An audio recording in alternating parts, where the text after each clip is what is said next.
And we are live. What's up, beasties? It's me. It's Triple B, your friendly neighborhood bearded book beast. Welcome back to another episode of Beast Friends Forever. That's right. And we have an awesome guest tonight. One that's much smarter than me, which doesn't take a lot, I know, but this time, very much so. He's brilliant. In fact, he is working on some things that most of us wouldn't understand. And we're going to talk all about that. But most importantly, he is an awesome sci-fi writer of these two beautiful books behind me. And I am talking about my good friend, the brilliant, the talented Ryan M. Patrick. How you doing, man? You are way too nice, man. My wife would be laughing her ass off right now. Like, you're talking about someone else, right? So, no, thank you. I appreciate it. Yeah, Thanks for having me on. Man. No, I of course, this has been a We've long been trying time to do this coming. for a while, right? About Yes. three, 4 months now. Yeah, because I was supposed to have you on. Gosh, it was in the fall, and then my wife got called into work, and it just threw my whole night off, so we had to cancel. Yep. And then just with our schedules not lining up, because I mean, mine probably would have lined up sooner, but you're a busy man. You are working on important things. We'll see how important. We had 10% layoffs this last week, so I mean, I survived, right? But we'll see what happens. My business unit's doing okay though. And for those in the audience don't know, I work for Blue Origin, which is Jeff Bezos' space company, and work on a product called Blue Ring, which this is not as cool as it sounds, but it's an orbital tug. So its job is you take it, you launch it on top of a rocket like any other satellite, but it has like two different types of propulsion systems on it. So we go to different orbits. We drop satellites off where they want to be.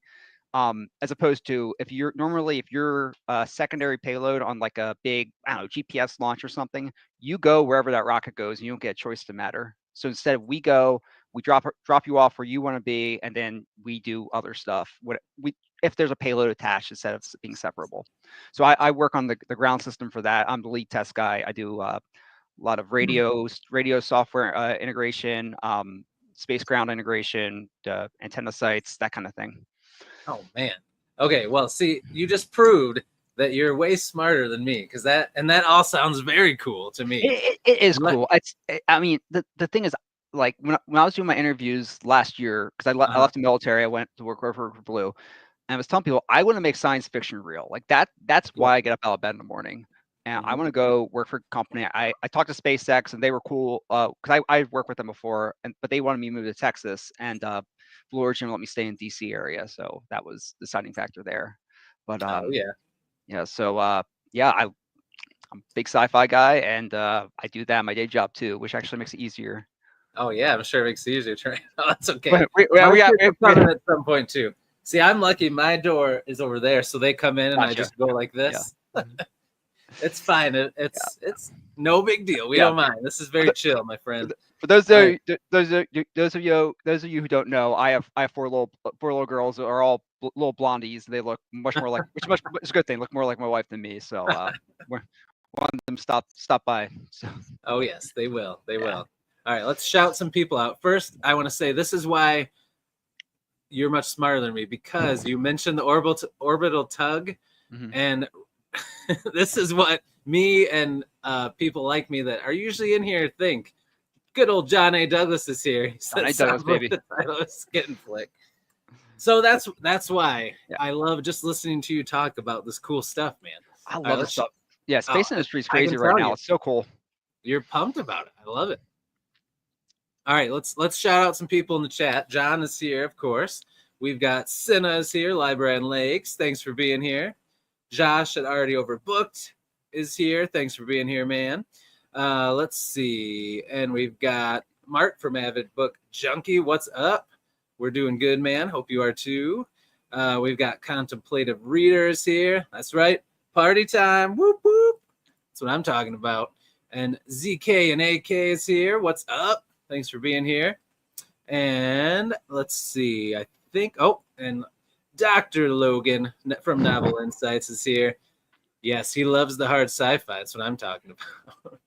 All right. So, and we've got some more people coming in, but we'll just get started. So, we're going to talk about a lot of things, but first, we're going to start with talking about your books. So, you kind of already introduced yourself a little bit, but just tell us about your books a little bit. We've got The Martian Incident, and we've got Lag Delay. Awesome covers. I absolutely love you. I appreciate cover. that.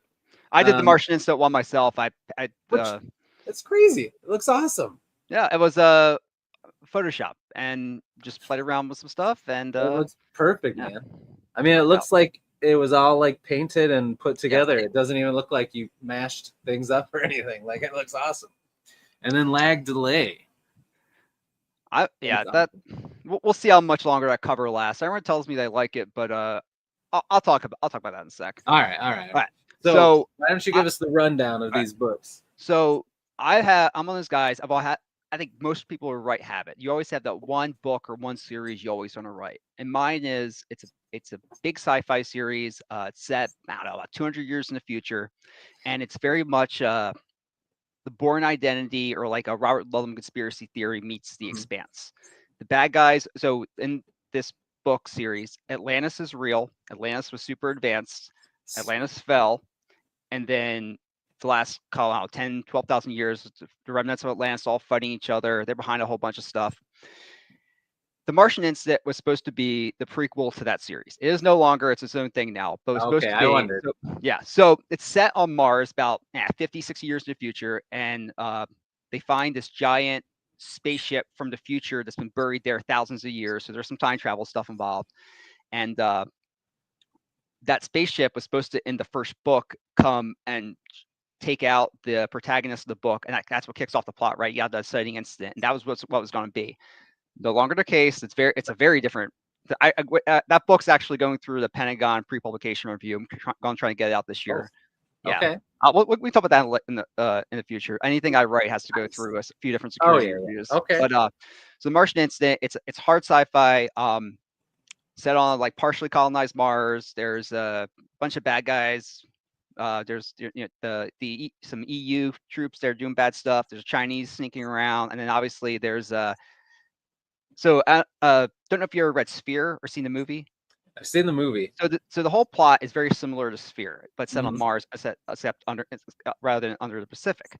Right. And Sphere's my favorite books of all time, one of my favorite movies of all time. But I always wanted in Sphere the people who own either the spaceship or the artifact to come back for it, and that's what the Martian Incident is. The people who own it, they come back. Yep. Yeah. So it's not that long. It's about 92,000 words. And it's pretty fast paced. And it was my trunk novel. It was the first novel I ever finished. I wrote it. I let it sit for like 4 or 5 years. And then when I started writing other stuff, I got better. I went back, I rewrote most of it, edited a lot of it, and then I put it out. And it's done pretty well. Lag Delay was my pandemic novel. I think a lot of people have them where we were stuck. Oh yeah. I was at the National Reconnaissance Office, which is an intelligence agency. So they would only let us be in 1 week out of every 2 weeks because they were trying to reduce the spread of COVID. Yep. So when I was home, and it's classified stuff, so you can't work from home. So when I was home, I wrote a lot, and that is about a aerospace engineer. Imagine my shock. Out in Los Angeles, it's a girl. She's working on a NASA mission to Venus, and she pilots these humanoid type robots that kind of look like the Tesla robot on Venus, and they do and they're exploring it, but a whole bunch of stuff goes wrong. There's like a bunch of secret government programs, of course, this type of stuff that I do in my day life, my day job. And it turns into very much a conspiracy thriller. It's very Douglas Preston, Lincoln Child, or I guess Michael Crichton too. Yeah. And so back to the cover though. The cover is on Venus, and I think that sets people off because it takes place entirely on Earth, other than when she's using the virtual reality gear to explore Venus with these robots. Okay. So that's and I think the cover, it's not. We'll see. People seem to like it, but I think it's sick, man. It's sweet. Yeah, but does it if it's a car chase gunfight type book, is that really the true? Yeah, I get it. So you're thinking It's not so much that you don't like the cover, you just don't feel like it fits the story. Yeah, and it gives people the wrong idea. It is what it is, right? Okay. So I'm actually working on a sequel to that with the same. It's a standalone, but it's same main character, some other secondary characters too, and that one is called. It's a set on a nuclear submarine, where they're trying to find what they think originally is a World War II era Nazi sub with some crazy like Wonderwaffe thing on it, but it's really there's a Russian sub on the bottom with some cool stuff on it they're trying to get a hold of. There's all kinds of conspiracy stuff, and then we get into some non-human things, going back to like Sphere, right? Like I love Sphere. It's basically Sphere meets Jurassic Park meets The Hunt for Red October. So, oh man, that sounds sweet. Yeah, so I wrote a draft of it about 2.5 years ago, but I didn't like it. I just kind of put it aside, like Martian Incident, and then I'm kind of that's what I'm working on right now. I'm kind of rewriting that and adding some additional points of view characters, and then there's a quantum sensing plays a large role in it. So that's sensing things smaller than at the atomic level, and I am not that smart on that. I'm not a physics. I'm an engineer, right? I'm not a physics guy. So I read a bunch more on that, and I like where that's going. But the book's just not done yet, right? Like it's a work in progress. Oh man, that's pretty sweet though. You got some awesome stuff going. Yeah, and I'm working on some other stuff too. I kind of in the background when I'm like stuck on other things. I've got a contemporary fantasy or like historic fantasy type thing going. I didn't know you're doing that. Yeah. So have you ever read Tim Powers? You ever heard of him? I have heard of him. I haven't read him yet. I want to. So I'm not a big fantasy guy, but Tim Powers stuff, because his stuff's it's all historical, right? It's set it's like secret history set. It's like it could happen type thing. Right.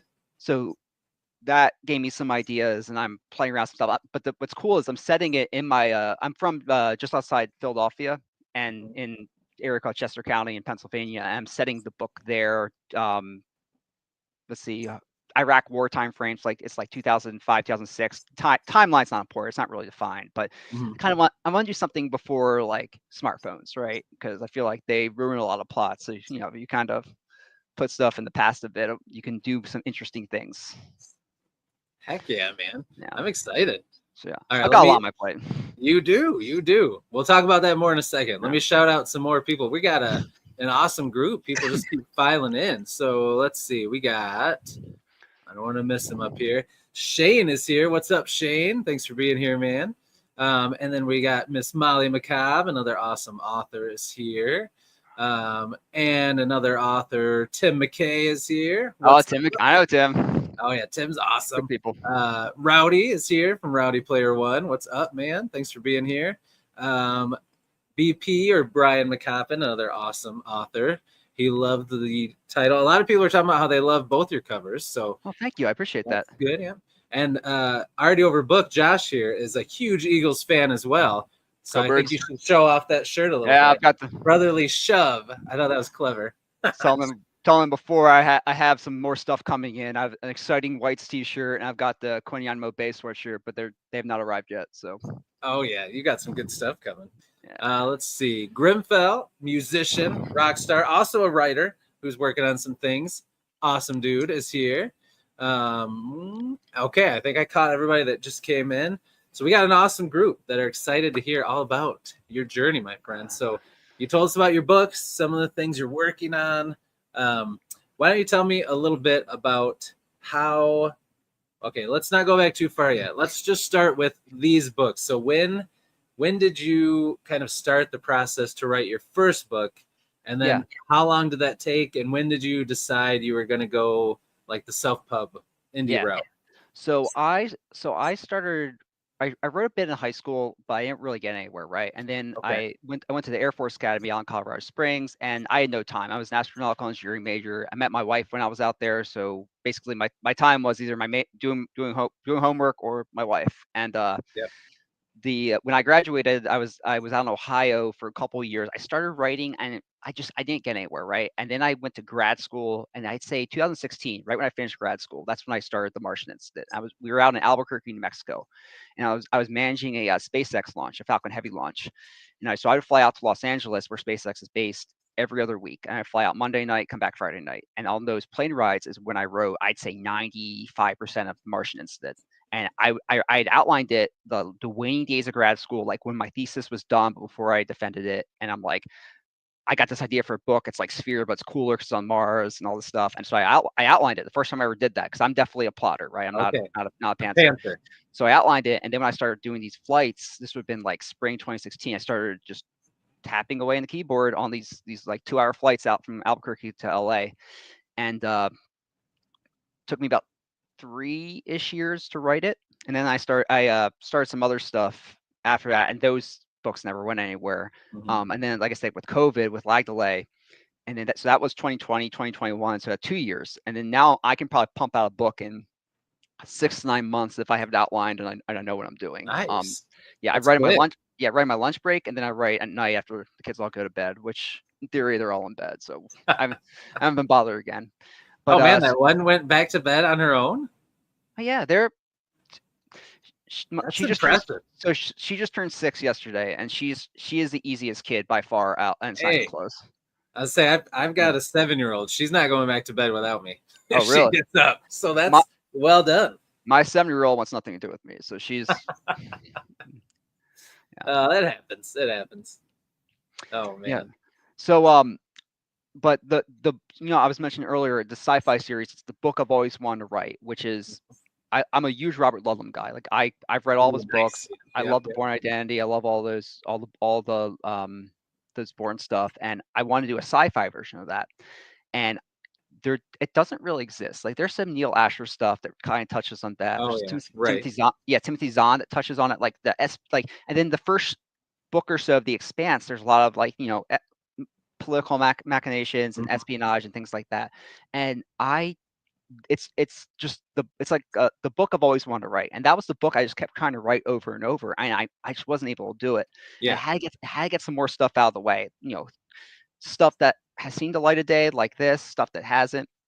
I never queried the Martian Incident, but like the way I queried, I actually got a lot of interest. I got 3 or 4 partial requests from agents. I got 2 full requests, and none of them were particularly interested in it, which it is what it is, right? It's a tough market.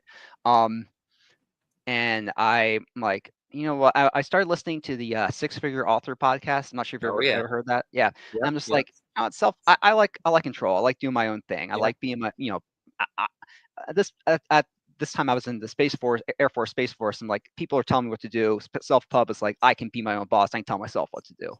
So I went that route, and it's been great. I've poked around at trad pubbing some stuff. I've had a little bit of interest in some areas, but just it's not enough that it would take away from me having creative control. And for some of my stuff, I definitely want that creative control. I'm going for certain things. I'm writing books that I would want to read. So I read a lot of techno thrillers. I read a lot of like the more Tom Clancy, Stephen Koontz, D.L. Brown type, more military stuff. I love like James Rollins and Matt Riley and like all those like action adventure stuff. And then I read a ton of sci-fi. I read a lot of indie sci-fi. I read a lot of trad pub sci-fi. I read just a lot of sci-fi. And my stuff's kind of like at the intersection of those, where it's the research and like me just throwing stuff out. Like I can just throw out, radio bands or like electronic warfare stuff because I know I've done this stuff, right? I know I'm doing. So it's like that, but I put it in more sci-fi. So that's why I like writing, right? I got these ideas. I have all these things. I talk to people. I had these crazy stories from inside the vault where I can't say specifics of the stories. I'm like, well, I can put that in a sci-fi story and file the serial numbers, and it works. And it's funny because so talking earlier, all my stuff has to go through the Pentagon. When you sign security clearance form, you have a lifetime non-disclosure agreement with the government, and they get to review anything you write that might have equities that they care about. So if I write a fantasy novel, they don't care. If I write a novel about a military program involved in a NASA mission going to Venus, they care a lot about that. So the Martian Incident, no changes. They didn't care. I got 1 page back saying, "Think you're clear to publish. Go for it." Oh, nice. Lag delay. Yeah, lag delay. 30 page document.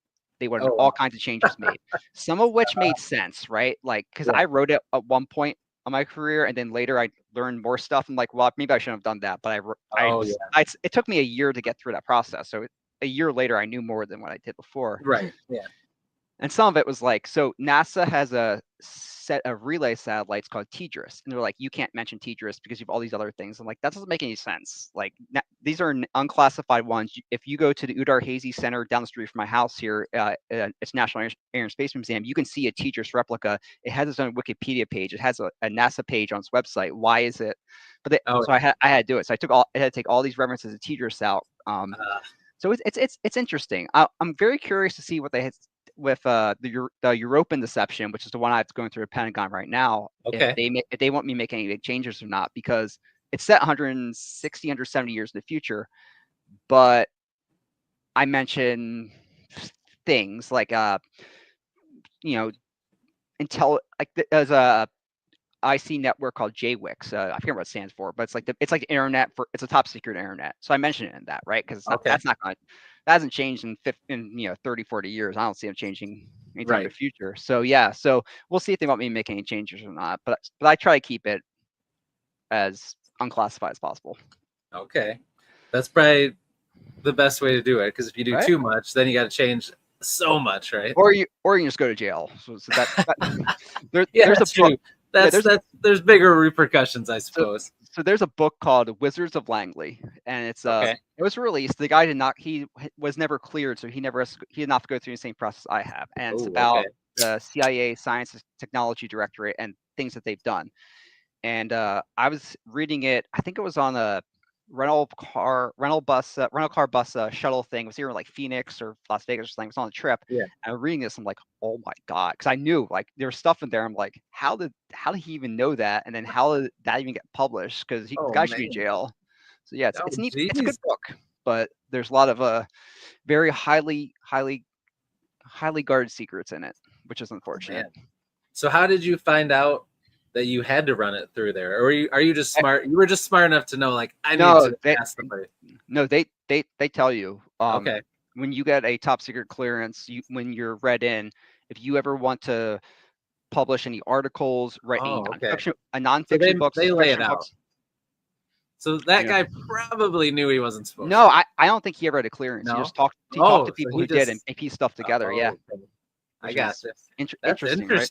Yeah. I heard you crack something there. I'm gonna. Oh yeah, get yourself a drink going, man. What do you got? You got something? Whoa! Did that say IPA on there? Yeah. I hate IPAs, man. I like lagers. I like okay, good. Porters. I like black and tans. I like IPAs. Those are my. Ooh, okay. I love all of that except the IPA. The hops. I don't know, man. It tastes like. You ever know how something tastes, how something smells too? Like IPA reminds me of like weeds or like grass. Like, I don't know. I just can't get over it. Do you guys have Yingling in Michigan? No. Oh man, you're missing out. I can't ever find them. It's in Ohio. That's one I've always wanted to try because that's the go-to. Never find them around here. Yeah, so they're definitely down in Ohio because I was stationed there and we definitely had Yingling. But Yingling has their the black and tan.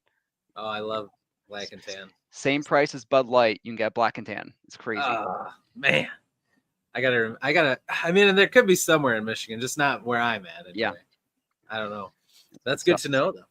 All right, so I want to, before we get into some more questions I have for you, I just have a question from somebody. Well, first, I want to point out somebody that popped in. JC and Byrne is here. I know him too.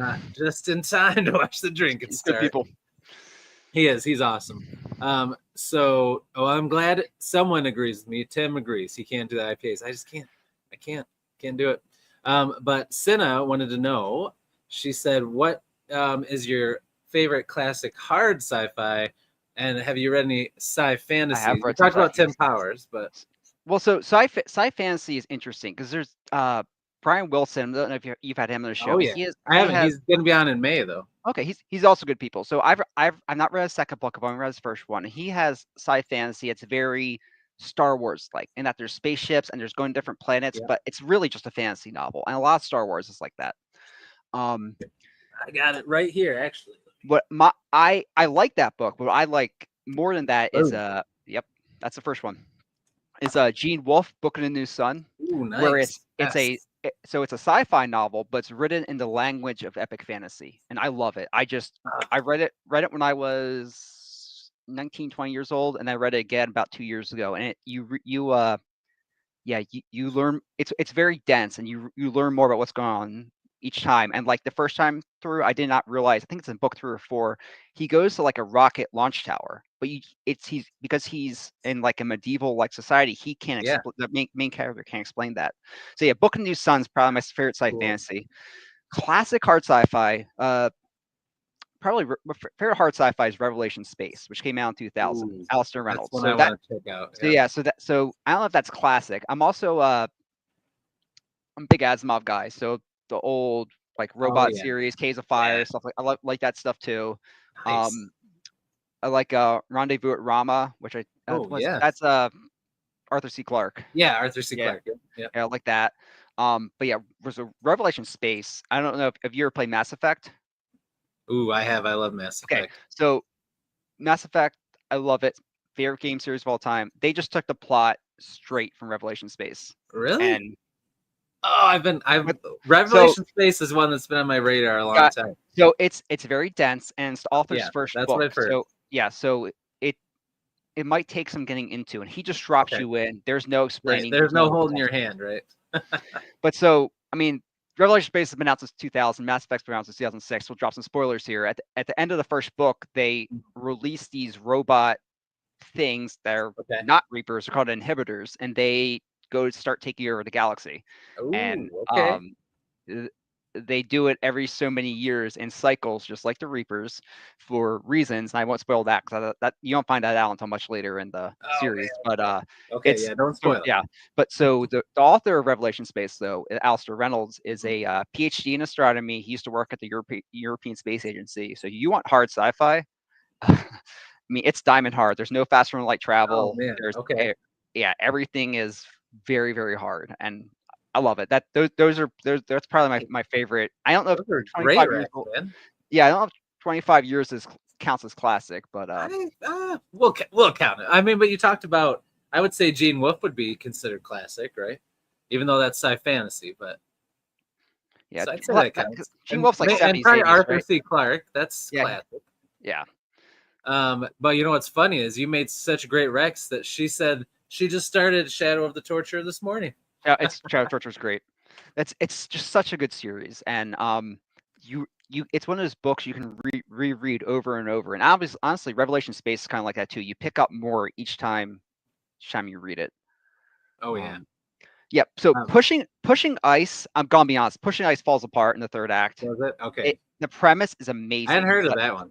Yeah. I've heard of House of Suns. House of Suns is good. It's not. So my favorite by him is actually called Terminal World. That's not Revelation Space. So it's called Terminal World, and it's set on a world that the Planck constant, which it's a number used in physics, is different in different zones of this world. So you go to a different zone, and physics start behaving differently. And as an engineer, guy who does math like that, I love that stuff. So okay. Now he writes a lot of standalones, but isn't Revelation Space is kind of a little so Revelation Space is or series? There's a trilogy. Trilogy, yeah. There's a prequel called Chasm City, which is I didn't know that was a prequel to it. Well, kind of. It's kind of a prequel. Because that's another one of his I wanted to read. That's kind of cool. If they're a little connected. You can read Chasm City without having read Revelation Space. But if I want to read both, should I read Chasm City first? You think? It honestly does not make much of a difference. There's honestly not much overlap. Like they're in the same world, and there's some plot points that are similar, but yeah. Revelation Space is very like galaxy-wide stakes, and Chasm City is like a character-driven revenge plot type thing with some crazy twist. So reason I like Chasm City so much is it has some really big twists in it that like if you read Robert Ludlum, he always has huge twists that the whole book is a lie up until this point, right? And that Chasm City has like 2 points where you're like, oh my god, that did not just happen, right? Oh, that's good. So, I love stuff like that. So there's Chasm City, the 3 Revelation Space main books. There's a newer one called what's it, Inhibitor Phase or something like that. That's like a epilogue to those 3 books, because the ending to the 3rd Revelation Space book it's really not that great. It's okay, that's not great. So he wanted to write more. And there's so you wrapped it up a little tighter with that one. Then there's like 1 billion short stories set in that world. Okay, nice. Well, you know what I have to read first, though, before I read any Alistair Reynolds, I need to read Lag Delay. So I read Martian Incident. I love it. Loved it. Yeah, so I got to get into this one now. So have you ever read anything by Douglas Preston and Lincoln Child? They normally write together. Sometimes they write separately. Only the first one that they the Relic.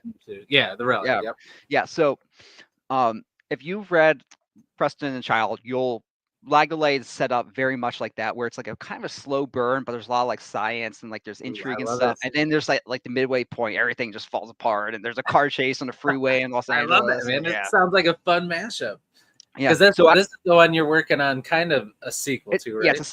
Yeah, same main character. Some other characters show up, but like, basically, I want to have a series. So I love conspiracy theories. I don't believe in any of them, but I find them fascinating, because I agree. Yep.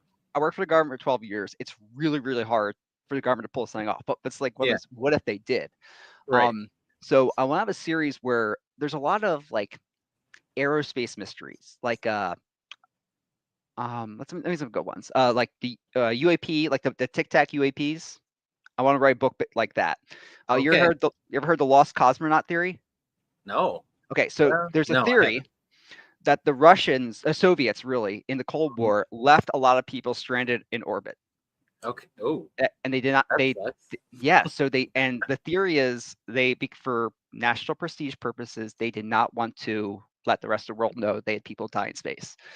So I want to write a book based on that. And I'm probably going to combine that though with the Black Knight conspiracy theory, which is there's this like 12,000-year-old satellite orbiting the Earth, and the government's been covering it up for whatever reason.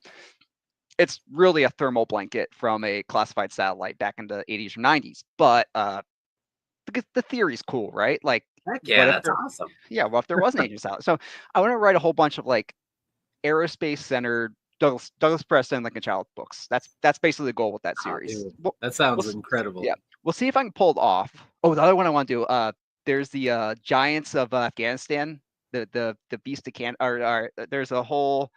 It's mostly online. Because I never went overseas, never deployed or anything. A lot of buddies who did, and there are always these guys who were there like the first day of Afghanistan. They're like, yeah, dude, so these giants with like red hair and they're hiding in mountains and stuff. They're just mess. They're just mess of like the guys coming in, right? The guys coming in. Yeah. But that's a cool thing to play with. Yeah, but like, I like for example, my Air Force Academy roommate is an F-16 pilot, and so I have other friends who fly tankers. I have friends who've done like spec ops stuff. I hear all this stuff, right? And I'm like, it'd be so cool. And this is where my author mind goes. Like, so cool if this was in a story, and that I could write a action adventure thriller about this, or a sci-fi thriller about this. Yeah. So yeah, you should, dude. That all sounds freaking awesome. So my problem is I don't have enough time. That's always the issue, right? Right? You have so many ideas, but you can only write one thing at a time. I mean, I guess you could write more than one thing at a time, but I can't. You can only finish one thing at a time. That's correct, sir. Yeah, it's hard, and because once you're finished, you got to edit it, right? You got to keep editing and improving it. Process, right? All right, we'll get into that in a second. Cinna did have a couple more questions for you. She want to know if you've ever read John Ryan series. I have not, but that name looks familiar. I know it does.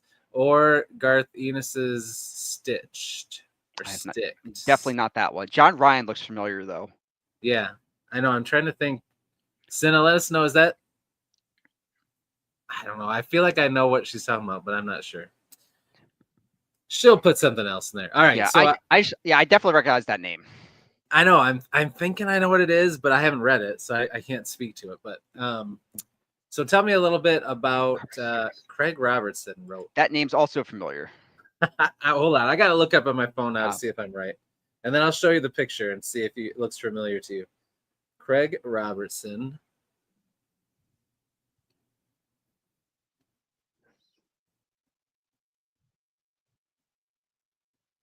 Man, I don't know how to spell. Okay. No, Let me see. I feel like I'm looking at his books on Amazon right now. I feel like these books have showed up in my like suggested for you. I just haven't clicked on any of them. Oh yeah, I think I've seen these covers too, but yeah, I haven't read them. Sounds pretty cool though. Yeah, definitely up my alley. Oh yeah, heck yeah. Add that to the TBR, the ever-growing TBR. Like 200 books in my Goodreads, man. I got so much stuff I want to read. I know, me too. Yep, the forever. That's what we just found. Sweet. All right, so tell me a little bit about your process. So when you write, I've got a few questions. Yeah. First one is, we already talked about that you're a plotter, so you like to plan things out and plot. So since you are more of a plotter, do you write like, how do you get your writing done? Do you write every day no matter what? Yep. Do you write at a certain time? Do you make goals? Like, how does that go for you? So I've always done it since I was second lieutenant at Wright Pat in Ohio. I write on my lunch break. So nice. Get 30 minutes a day, whatever. I have gotten to the point where I started with like maybe getting like 50 words down. Now I can probably get, holy crap, 700 to 800 words down in 30 minutes. In 30 minutes? You are locked in. And you're eating at the same time? Sometimes I get the sandwich. Just sometimes it's my lunch break, because I'll eat during a meeting or whatever. It's your writing break. Yeah. And then I write at night. So first thing I do is I brainstorm, and I have a very large Microsoft OneNote with tons of ideas. Some of them are one-liners, some of them are whole like paragraphs I clip from like Wikipedia, or like sometimes there's some really good like esoteric Twitter threads, or someone go into like, I don't know, like King Arthur could have been in, the Caribbean or something crazy like that, right? I'm like, well, that sounds cool. I'll clip it and I'll put it in OneNote. So I go through my ideas, and now I'll get like a general like 3-act type thing, one sentence together, and then I'll outline down to the chapter. But I don't do any dialogue. Okay. I skip a lot of character stuff, because that's what I ad lib when I write. Yeah. Okay. And then I write where the pantser comes in with dialogue. Okay. And then I write very linearly until I get stuck. And when I'm talking stuck, I'm like, I just can't get it forward anymore. And I'll skip a chapter or two ahead, and then I'll come back. You'll come back. Okay. That's interesting. And then I let sit for about a month after I'm done with the draft. And then in that month I decide, am I going to move forward with this, or I'm just going to trunk it? And I have like 6 trunk novels at different stages of, I am unhappy with how this turned out. Oh, wow. Just 6? Dang. Okay. Some need more work than others. So I actually know that you have those done, that you can just go back and make it eventually. Make it how you want. Some need to be better thought out. Like I have a really cool idea where all my stuff turns into conspiracy thriller where, hey, there's a big extragalactic alien invasion, the Reapers coming, and there's 10 ancient alien super weapons across the galaxy that the main character and this team have to go get. Like very Sigma Force, James Rollinsy. And I wrote the first book of that, and I'm like, this sucks. I just put it aside. I'm like, I will come back to this when I'm out of ideas, and we'll come back to it. But then but if I am going to move forward, I do like a 1-pass edit, and this is where like, this guy's name changed 4 times. Let's make it all the same name, or his eye color keeps changing, or this chapter makes no sense. We're just going to cut it entirely, and I'll do that. And then I have I call them beta readers. Really, they're more alpha and beta readers, because I have specific. My dad and my brother are really my beta readers. They're the ones who tell me if it's publishable or not. They don't write, but they both read, and they read the same exact stuff I read. Oh, nice. That's perfect. Yeah. So I get my beta readers, and I get my beta feedback back, and I always do manuscript trades. I feel like that's the best way to do it. Not only do you skin in the game, but then you learn what other people are doing right, what they're doing wrong.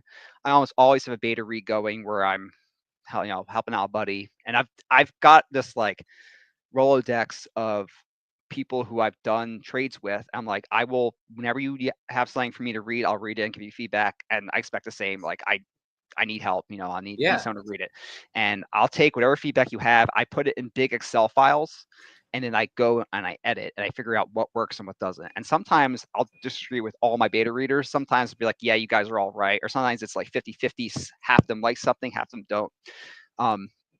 For the European Deception, the one I'm working on right now and trying to get out later this year, the prologue was the fall of Atlantis. And then it goes straight into a Jason Bourne type scene where the main character is tracking someone down on colonize Mars, and he's dodging between like office buildings and stuff. And the prologue had to get cut. And it was about 50-50 in my betas. And I'm looking at, I'm like, because when you go on Amazon, right, you're looking at books, people look at that sample and people are like, I'm going to buy the book based off the cover, the blurb, and the sample. And if the blurb's all about a conspiracy espionage thriller, very Robert Ludlum meets The Expanse, and it starts with guys carrying spears around Atlantis and stuff happens, there's gonna be there's a dissonance there, right? The blurb and cover don't match the book, the sample, they're not going to buy it. So I end up just, this was my baby. I've been running it for a decade. And I just put it in the Word file, and it's good. That's good, man. Yeah, that's good. So I go through a couple rounds of that. Then I send to the Pentagon, and while it's at the Pentagon, my mom, she's a school nurse, but she reads a lot. Both my parents are huge readers, which is probably why I got started. And I'll print it out and I'll send it to her. And she's my she doesn't really do copy yet. She more does proofreads. Well, she's very, very meticulous because she's a nurse, right? She used to be OR nurse. Now she's a school nurse, and she'll find all my typos while I go through and find anything else I've lost. I fix, and then I do the standard pre-release stuff. I got the proof, and I hopefully get ARC readers. I'm really bad about that. Hopefully this time will be better. I'm more in the community now, right? Like you are, man. Only had a couple buddies do it for the first couple. All my other sales and reviews just random people. So hopefully this time will be a little smoother. But oh heck yeah, dude. Yeah. Well, so when that second one comes out, I'll have read this. So I would love to read that for you, and we'll have you on again to talk about that book. Do that. Yeah. So so that's more or less my process. Sometimes, like, the Martian Incident is probably the story didn't change, right? So I rewrote whole chapters, rewrote whole scenes, but the story didn't change at all. Lag Delay was a much longer book. I just chopped whole chapters out, man. Just huge 2,000-3,000 word chunks, just gone. Because it has to be, when you're running that type of genre, it has to be tightly plotted. And like, I want to talk about rocket launches and satellite high bays and really cool like ground stations and relays in orbit, but that's not, mentioning that stuff's cool, but you can't get into the Tom Clancy level of detail. As much as I love Tom Clancy, I can't get away with that. I'm a unknown author, man. So he does get deep into stuff. That's true. Another stuff like the European Deception, I think that's the 4th or 5th completed draft. I just kept rewriting it and adding and removing stuff till it got to where I was happy with it. Nice. All right, we got a couple comments I want to show you, then a couple questions. So first, when you're talking about your brother's reading for you, I thought Grimfell said it made a good one brother. I have one brother, two sisters. Brother and your dad. Yeah, my sisters don't read it. Well, one of them read Lag Delay, she liked it. But the other one, they read like stuff my wife reads, like so not the same stuff. No. But he said alpha male readers. I like that. Instead of just beta male. What's funny? So I actually wrote a blog post on this a while ago. So my dad is like, he actually is like a tough guy, like alpha male, right? So he played football at Maryland. He was on a hot shot crew out in California fighting the wildfires. Like, he's done all kinds of cool stuff. But he's always been a huge sci-fi guy. He introduced my brother and I to Star Trek and Babylon 5 and Stargate and stuff. Yeah, all that stuff, right? But he also reads and he reads a ton of sci-fi, but he does not read fantasy. He hates it, other than Lord of the Rings. And that's probably one of the reasons I'm just not a huge fantasy guy. Like, I can't. Lord of the Rings there's not, and I guess Wheel of Time and there's the Drizzt books. That's pretty much it. There's just I can't get into fantasy. Like some people, they love fantasy, and that's great, but I can't get into it. You got to find that sweet mix, like the sci-fantasy mix, like Dune or Red Rising. Like that kind of stuff, I feel like you can get into. But straight fantasy, I could see how that's just not your jam.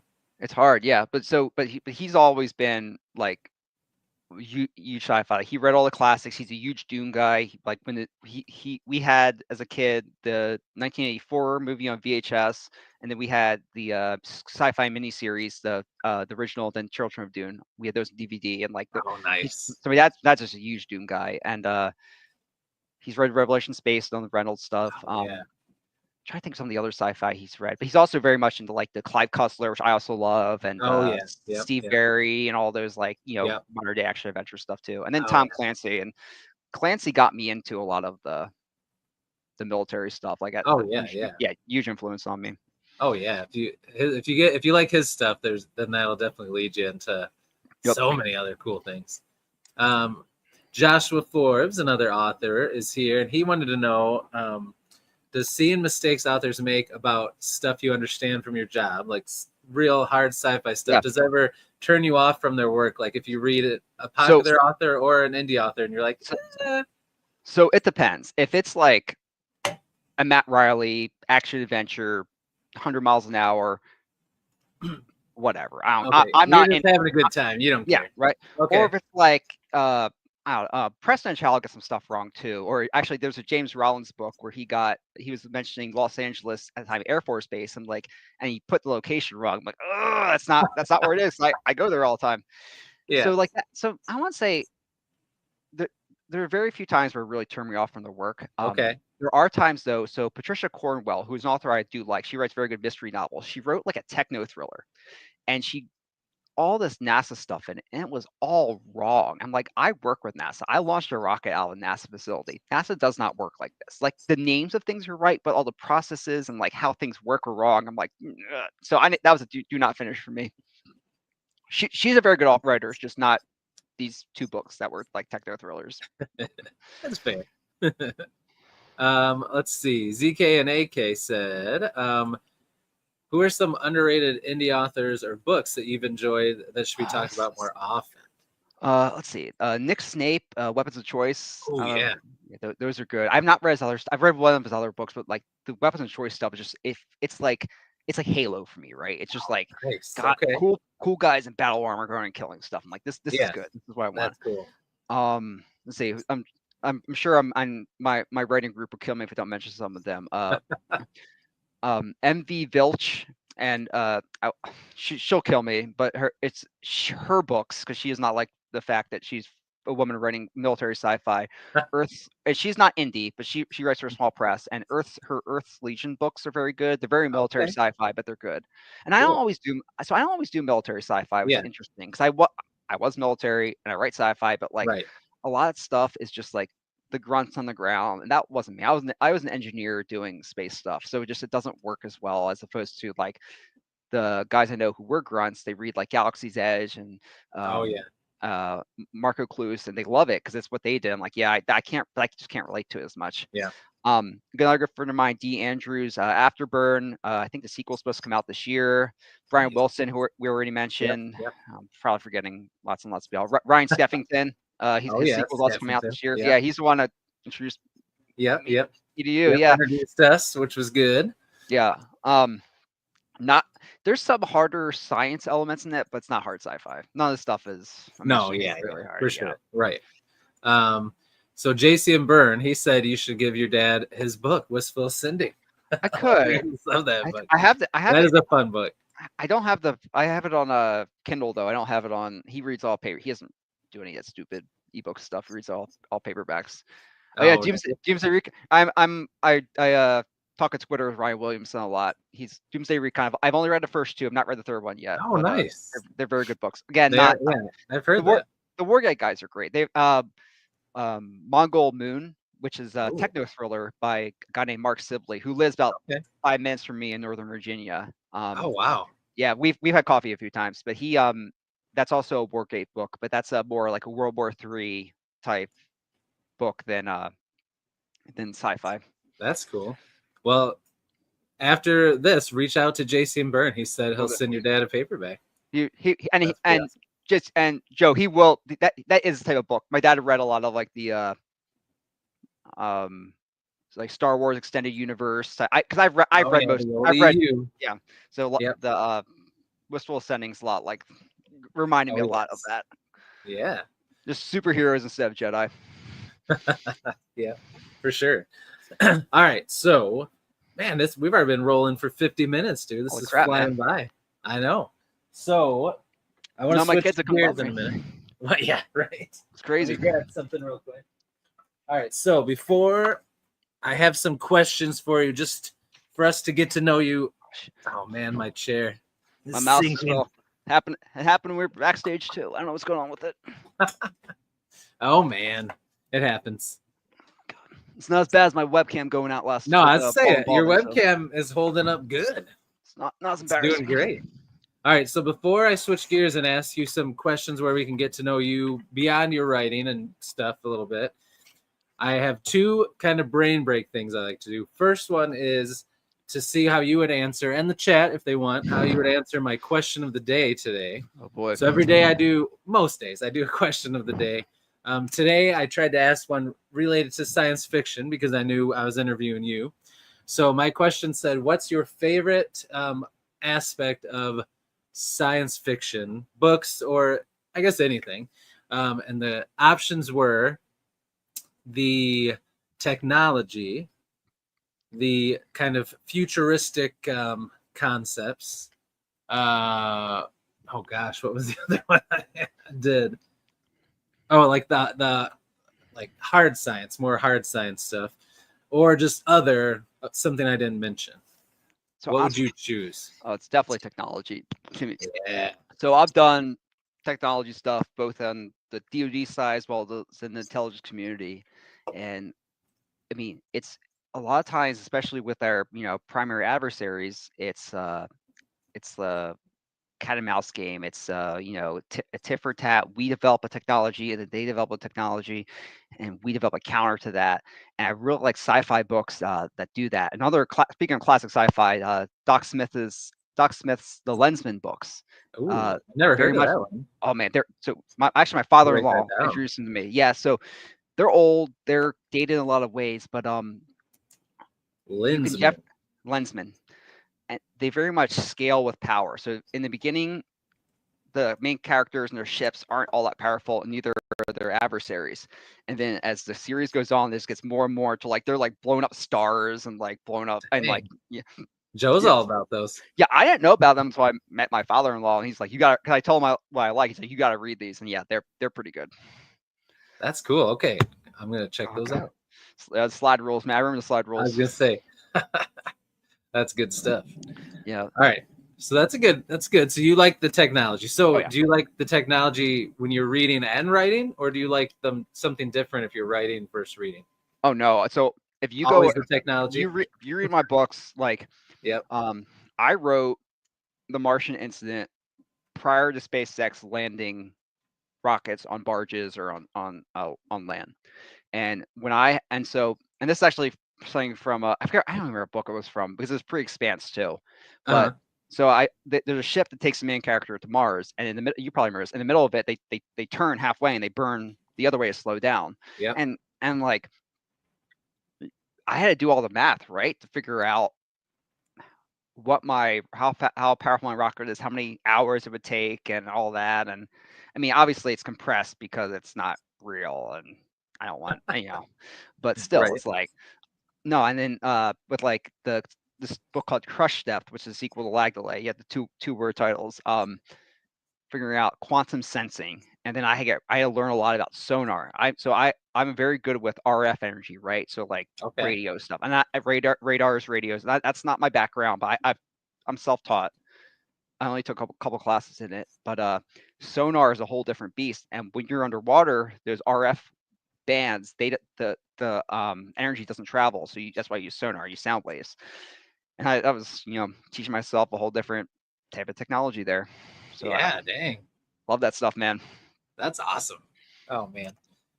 All right. So now, before we switch gears, I'd like to do a little game. I have these cards. It's 1 minute mysteries. Let's see if you can solve it.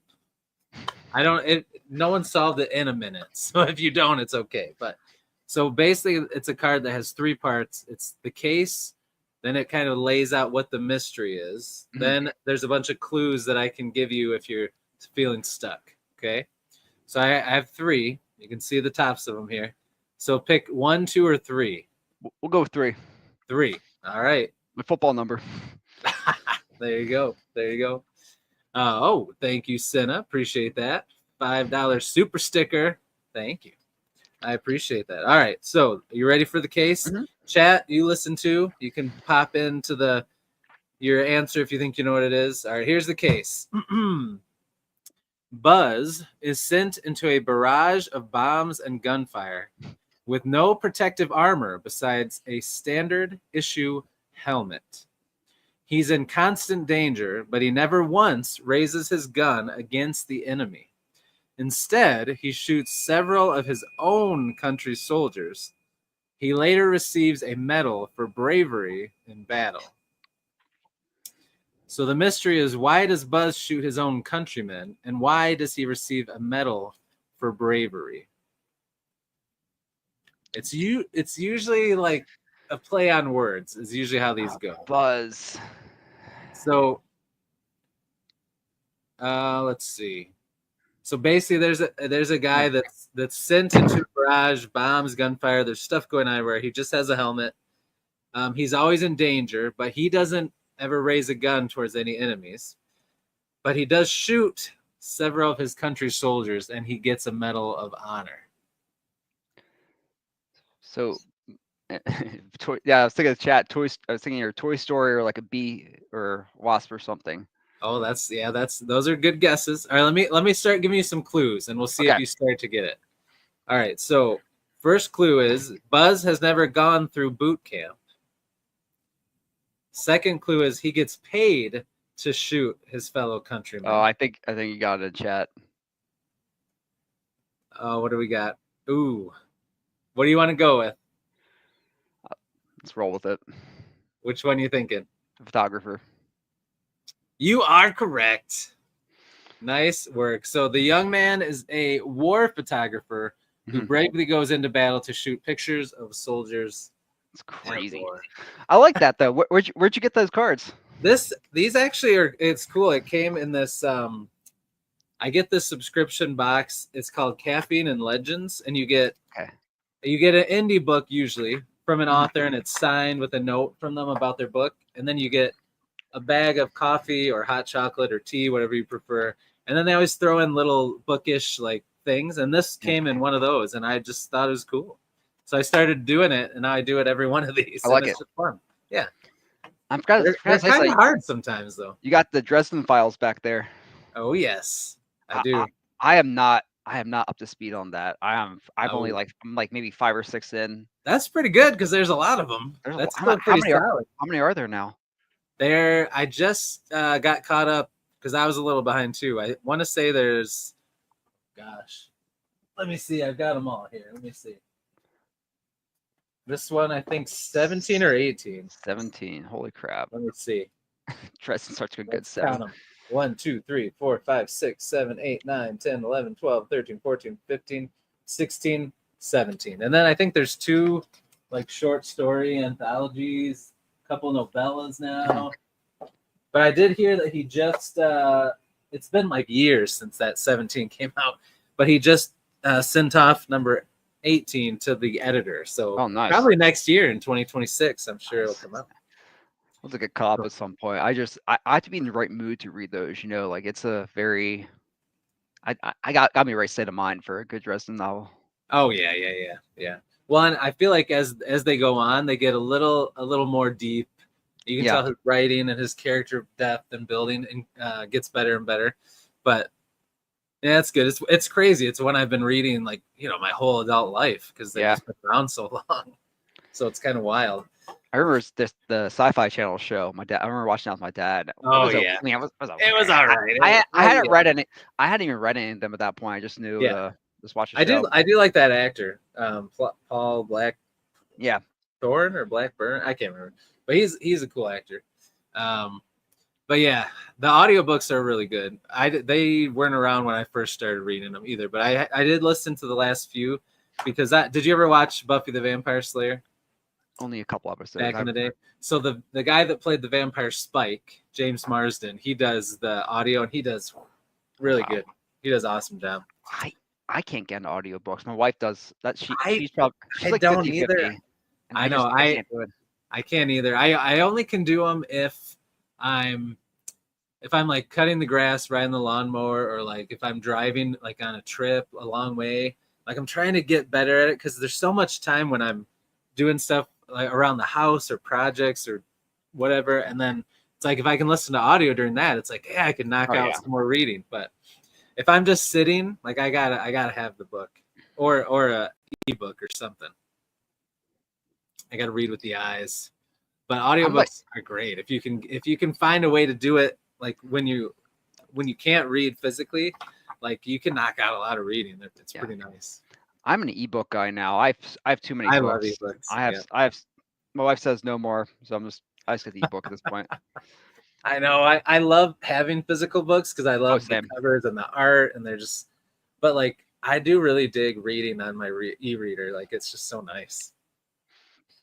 But yeah, that's the beauty. Like every different things work for everybody. So that's what I love about books and reading. It's just cool. So many different things that we can all do. All right. So now I'm going to ask you a few questions just for us to get to know you a little bit better. So they start off real easy and they stay easy. So don't worry. All right. So first off, super easy. What is your favorite color? Blue. Blue, okay. I thought you were gonna say green for your Eagles. Blue, okay. Blue guy. That's my favorite color too. Blue. I like it. All right. What's your favorite food? Probably hamburgers. Big hamburger guy. Nice. Nice. I like that. Now, hamburger or cheeseburger? Oh, so I have a milk allergy, so it has to be a hamburger. Oh man, okay. So you literally mean hamburger. Okay. And it's funny, I have 4 and the third, she has the same exact milk allergy. We're not lactose intolerant. We get hives and get all itchy when we have milk or cheese. So hamburger. Dang. Okay, so then do you put veggies and sauce on it, or is it just okay? Oh yeah, ketchup, tomato, onion, mustard. Yeah. Okay, so just no cheese. No cheese. Okay. Can you do mayo, or is that too? No, that's mayo's fine. But I don't like mayo. I like mayo on other stuff, not burgers. Not on burgers. Okay. Not burgers. Okay. All right. So let's see. What is a hobby or talent that we don't know that you have? I'm not very talented. Writing. So. No. I work out a lot. I'm a big workout guy. That's good. 5-6 days a week. I'm in the gym or out running or something. Nice. So you do cardio and like muscle. I do. I hate cardio. I just absolutely hate cardio, but you gotta do it. Yeah. My dad still is a big workout guy, and I played sports growing up, and then being in the military, you gotta work out, and I've been out for almost a year now. I just kept going. It's what I do. I actually get some of my best ideas at the gym for writing, either on the treadmill or the elliptical, or if I'm lifting, I'm like, oh crap, that's how you solve it. So your brain's working in weird ways when you're pumping iron. Oh yeah, for sure. Nice. That's cool, man. All right. You've mentioned some of the authors and books that have inspired you and stuff, but if you had to narrow it down, who would you say are your 2 or 3, or number 1, if you know, favorite author? Favorite author is probably Michael Crichton. Okay, nice. Just the depth of what he did. So I mean, he's been gone for a while now, but he did Eaters of the Dead, which is basically a Beowulf-like fantasy novel. Oh yeah. Jurassic Park. He did stuff that people that weren't made in movies, like Airframe, which is about if all the stuff with Boeing going on. You go read Airframe. It was going on back in the 90s too, right? So and obviously Sphere is one of my top 5. I would tell people I've read 1,100 books since 2012, and Sphere is top 5. That's nice. 1,100. That's awesome, dude. I read a lot, so that's good. That's so fantastic. I would say so. Michael Crichton not just because his books are good, but also he was able to hit a lot of different genres and make it work. So wow. Okay, so you said Sphere is one of your top 5 books. What's the other 4? I would say Declare by Tim Powers, which is a Cold War. So it's a Cold War espionage thriller with genies and Noah's Ark. Wow. What? That sounds sweet. You gotta read it. And I gotta get some Tim Powers. What's that one called? Declare. Now, is that like a good starting point for Tim Powers?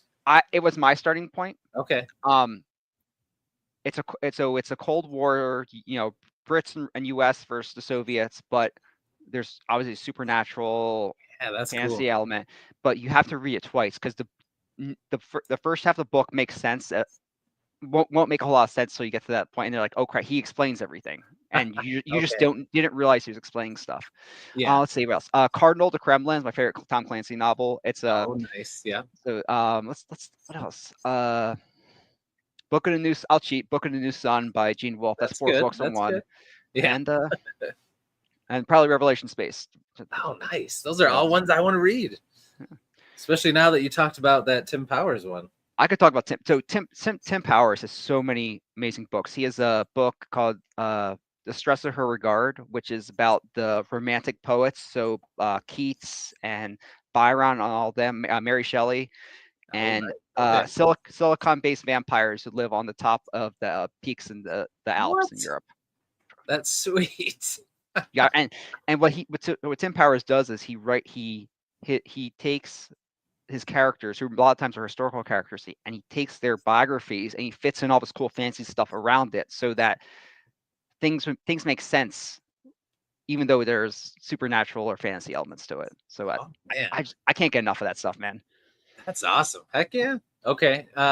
You mentioned some of the sci-fi like movies and shows and stuff. Yeah. What would you say are some of your favorite sci-fi movies or shows, or just favorite movies or shows in general? Doesn't have to be sci-fi. Well, generally sci-fi. So I'm a huge Babylon 5 guy.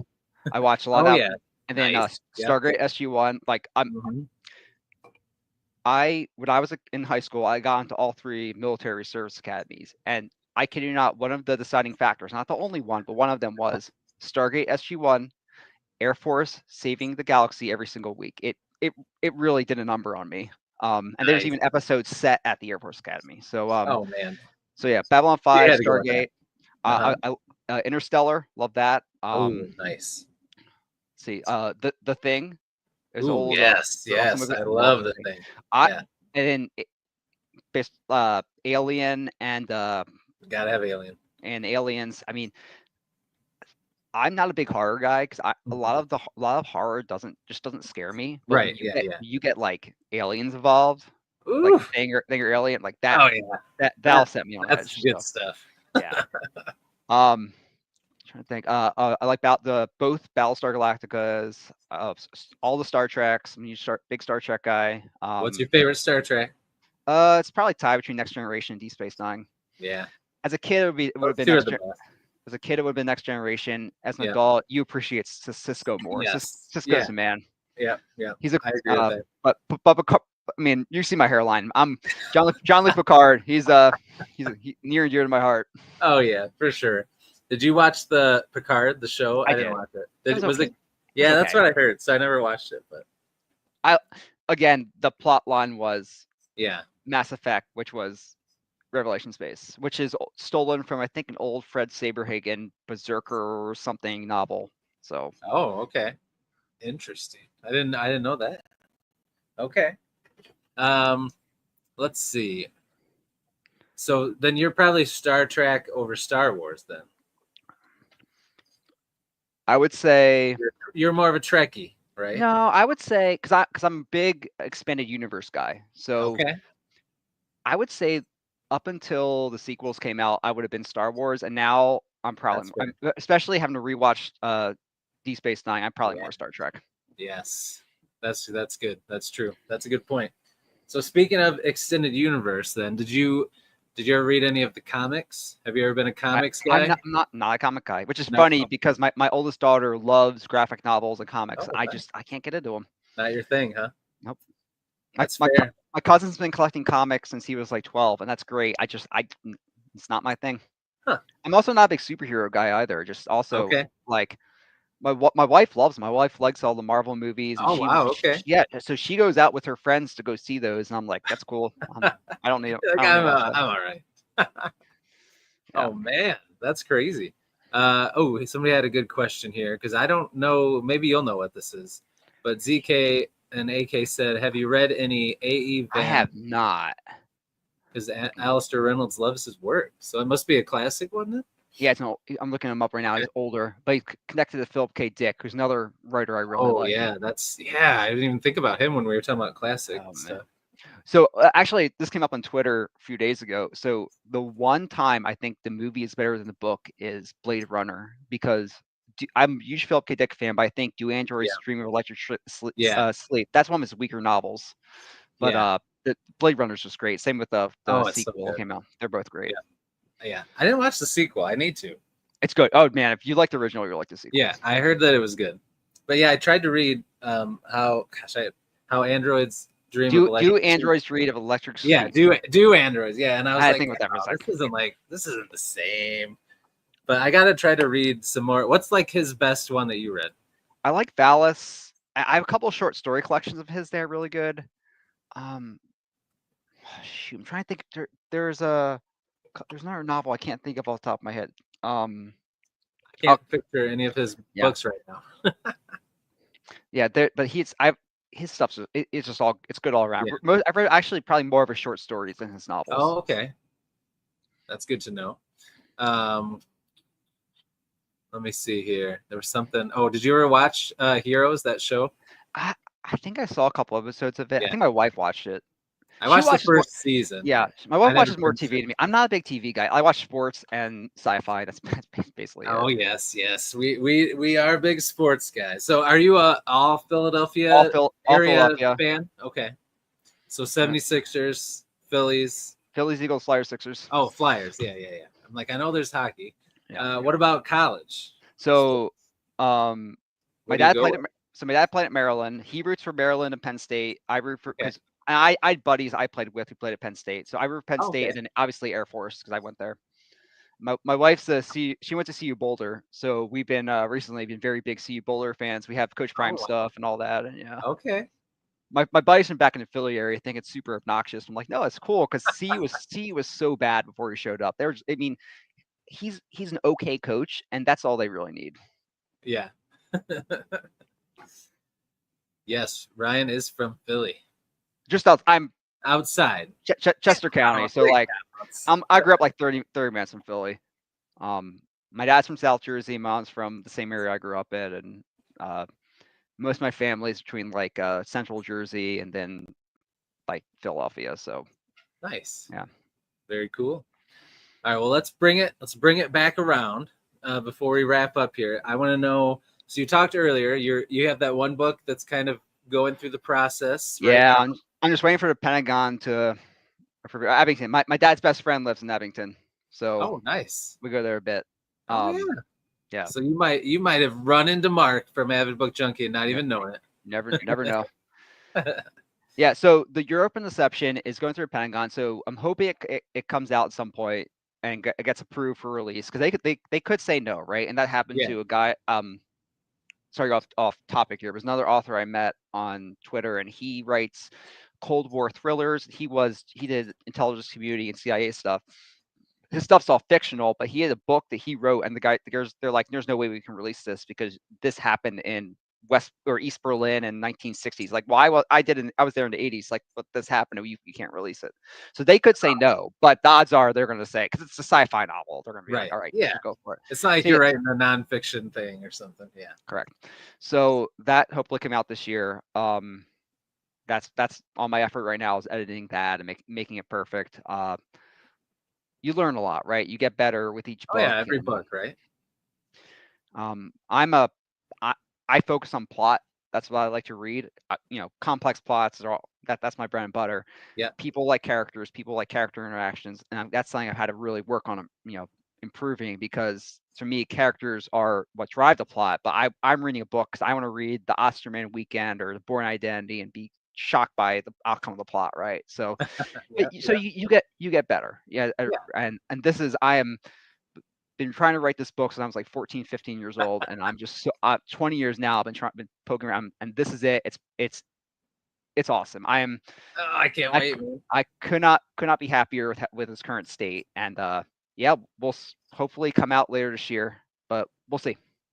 Nice. Okay, and then future stuff after that, are you planning on staying in that series with those I will. But I have that work on the submarine one, right? I think. Oh yeah, Awesome. So yeah. I want to say about 90% of the book takes place either on a Virginia class submarine or a ship that's following it out in the Atlantic. Which I'm not a Navy guy, so I had to talk to some Navy guys and figure out how stuff works. Everything smells like oil, apparently. You want to write smell of oil, essential oil everywhere. Oh man. So that I'm probably gonna finish this year, but then with the Pentagon, it'll probably be out early next year. But I'm cautiously optimistic because the second half of the book, it's where everything goes haywire, right? And that's where I have these giant sentient like Mosasaurus, Plesiosaurus type dinosaur things, and they attack the sub, right? Oh, and nice. So that part, after that happens, I like that part of the book. It's just when you got there. I had a beta reader read it. It's like, so the book's all about the submarine, but you don't even get on the submarine until you're like a quarter away. And I'm like, that's a problem. So now the main character arrives on the submarine at the end of chapter 2.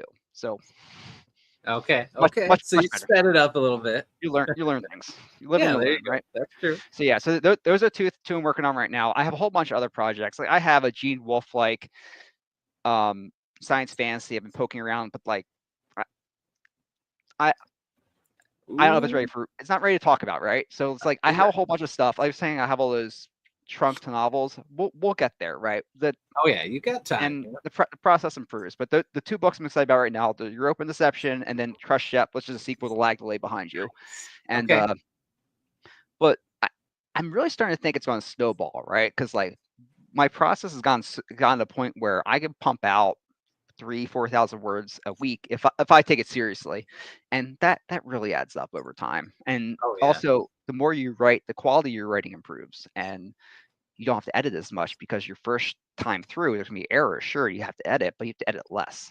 So yeah, true. ZK had nice. I love it. Play on words there. Actually, it actually takes place off the coast of Puerto Rico, which, if you didn't know, that's the deepest part of the Atlantic. Oh, I did not know that. It's Milwaukee Deep. I didn't know it either until I started researching this. So, interesting. Yeah. Good to know. And I said this earlier, Shane, who does a lot of stuff on social media. I believe I follow Shane on a lot of social media. Yeah. Yes, he's awesome. Like I said, you're in the community now, so when you need ARC readers, there's gonna be a lot of us that are gonna want to support you, man. So let us know. I'm hoping to be able to get be able to do a physical ARC as well to people who want that. But obviously, most people are just going to want the e-ARC and flip through it a weekend or two. I'm doing Abel Montero's right now, which is a fantasy novel, but it's good. It's fantasy. That's the thing. I'm not totally opposed to fantasy, right? But it helps when it's someone you know and they're awesome. Like that's Abel, true. Right? You want to help them out. So, yep. Yeah, I'm doing that too. So we'll have to talk about. We'll have to talk about what you think. Yeah. All right, sweet. Well, I guess we'll wrap this up because I could talk to you all night, but we could, man. We talk Flyers, Red Wings, Stanley Cup in '96 '97. The Red Wings are finally good again. I know, it's crazy. It's been a while. Detroit and Philadelphia is solid all around, but like Detroit, every area, like the Tigers, the Red Wings, the Pistons, it's all coming together. Lions, of course. Love it when the plan comes together, right? Yeah, it's a good time. It's been a while. It's fun too because my son is 15 and he just got into sports like finally 2 years ago, and like I'm a Michigan fan too, so like he got into Michigan football right when they won the national championship. He got the Lions right when they got good. My boss went to Michigan, so when they won last year, he was like cloud 9 for about 2 weeks. I'm sure. So, yeah, it was cool. I actually the last time they won one was in '97, and I was 15, and then I got to watch it, all these years later with my 15-year-old son. That was pretty cool. But sports does that, man. It's a cool thing. It's a cool thing. So yes, I do remember that Red Wings Flyers Stanley Cup. We got smacked, man. We just got the Red Wings were a different beast back then, though, man. They had all those Russians. Swedish guy. Oh, Russian, yeah. Russian 5, yeah. Yes. It was a fun time. All right. Well, is there anything else you want to say before we sign off? Oh, no, just thanks for having me. This is fun. In my day-to-day life, I have friends talk sports. I have friends talk video games. Friends talk like weightlifting. Friends talk beer. My friends don't read for the most part. My wife reads like romancy and like domestic thriller type stuff.